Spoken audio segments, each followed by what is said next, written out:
What's going on, everybody? It's your boy C-Zar, and we are talking about XPR network today. Hit that like button, subscribe if you want to see more content like this, and let's get into it. Okay, here we are at about 0036 right now, 9 hours and 6 minutes left in the day. From an overall high to an overall low, the expectation at this moment would be that we probably do go a little bit lower, right? Inevitably, we're going to go higher, but the expectation at this moment would be that we go a little bit lower. We're grinding out this 236 area. It's very possible that we could drop all the way back down to our 069 area or somewhere in between here, find support, find a higher low overall, and then recover, right? That's kind of my expectation. Looking at the fibs, the way that we're doing it here, rejecting the 382, finding support at the 236, can't even get to the 382.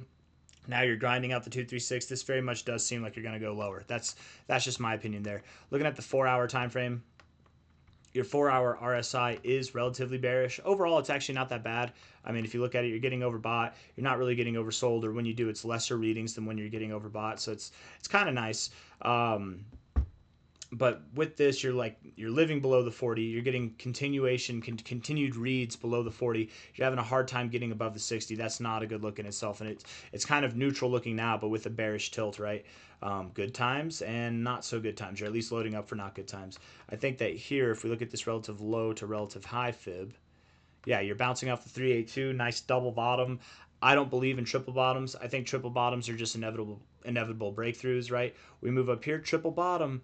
Told you, C-Zar, it's a triple bottom. No, I told you, it's going to still go lower. You know what I mean? I don't care if it bounces from here. I don't care if it just goes straight through, but my expectation would be, triple bottoms are very, very rare. They don't happen all the time, and most of the time, whenever you get this look, it's actually just a setup for failure, right? You might get a bull trap here, something like that, and then move down. It wouldn't surprise me if we moved up. We could move up at 0036. We could move up to 00365, 0037 maybe, but I wouldn't expect anything too much above that, and then likely we pull back. But we don't have to move up. We could continue to move down. The 4-hour looks like it's ready to plunge at any moment now. Rejecting the 40 would be a good start to that. But I do think once you get oversold, once we see some 4-hour RSI readings in the oversold zone, that's how we'll know that it's probably time for us to start considering, the low being in, or at least being around that area, and start moving up higher. I wouldn't be surprised with this look right now. The minimum target would be at about what is this here? Hold on.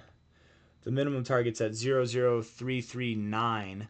It wouldn't surprise me if we bounced there. We could bounce right off the 0.5. That's fine. We could go all the way down to the golden ratio and bounce there, or even the 786, 886 area, but I don't expect that so much. I would more think something between about 0032 to 0034, essentially something in that area there. That's what I'm expecting that you do over the coming days, probably, right? The 4-hour time frame is very suggestive of what's to come over the coming days, right? Not like weeks out from now, but like days from now. So. Looking at the 1-hour time frame, 1 hour looks bearish too. Yes, you got the 50. You've got bullish divergence there. Nice little double bottom, higher lows, and this actually is suggestive of a move up right now, which is exactly what I was saying. This is a perfect area for a bull trap, and then inevitably you'll go down. But I think that you'll only continue up to about 00365, right around there, to maybe even just a little bit above that 00369. Not even 0037 maybe. Something in this area, a little bit higher to go, and then you'll come down. Likely what's going to happen here on the RSI is you'll see this next reading get above the last reading. You'll get a higher high in the RSI while promoting lower highs in the price, and that'll be hidden bearish divergence. That'll be a bad thing and likely commit you to the lower prices that we're anticipating ultimately, right? It's really not that big of a deal. I don't think that this is going to be that bad of a drop at all. I think it'll probably be more tame than the average coin is going to receive over the coming days.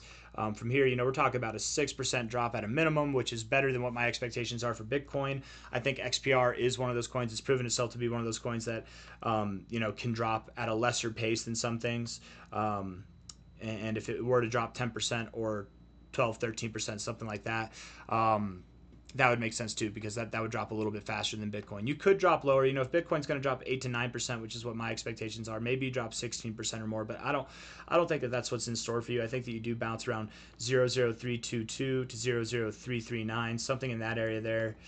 And until then, we're just waiting on that, man. Inevitably, XPR, you are still destined. You still have business to do up here at about we're not at the 00s anymore. We're at about 3 cents to 5 cents, something in this area here, right around the prior high that you most relatively had on a macro scale, right? Something of that magnitude. That's what I'm expecting. If we take a high to a low here, you can see that's right in the money zone, the 28863113, colored orange for Bitcoin. That's the money zone right there. It would make a lot of sense to go there. If this is a bull flag, and I think this is a bull flag, you know, we take this measure move from a low to a high, put it at the base of the flag right there. Your measure move would be here, which is just above the 2272. So that would actually call for a move. If anything, in my expectation, it would call for a move that's a little bit higher than where the measure move would be. It'd be at the golden ratio here, the 2618 at 2.2 cents. So 2.2 cents maybe at a minimum. I think 3.2 cents, 4.4 cents is where we're going to go ultimately by the end of June, early July. That's the expectation.